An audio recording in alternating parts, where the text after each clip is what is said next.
several people who were the head of the National Institute of Mental Health, Thomas Insel, a psychiatrist, a neuroscience. He actually wrote, while the DSM has been described as a Bible for the field, it is at best a dictionary, creating a set of labels and defining each. As long as the research community takes the DSM to be a Bible, we will never make progress. People think everything has to match DSM criteria, but biology never read that book.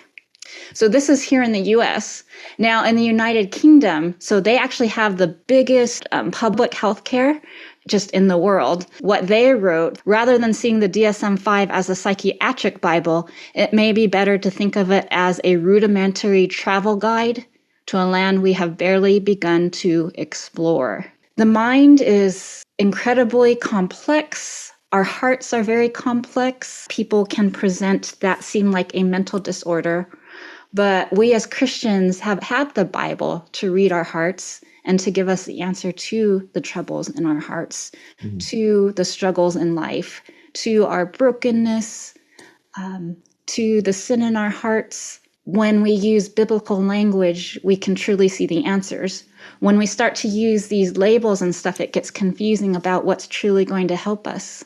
Yeah, just critically evaluating their effectiveness. Here we are pouring billions of dollars into something that people aren't getting better. They are getting worse in lots of ways. And here we have the Word of God. Isn't that great? I mean, I just love that we can use the Word of God in counseling. I just love that. But you're right. There's a limited effect here of treatment for these labels. They're not even helpful. And I would argue, and I know you would too, they're harmful in many cases. And what's paramount to me is they're pointing people away from Jesus, and we want to point them to Jesus, not away from him. So the language part to me is so important.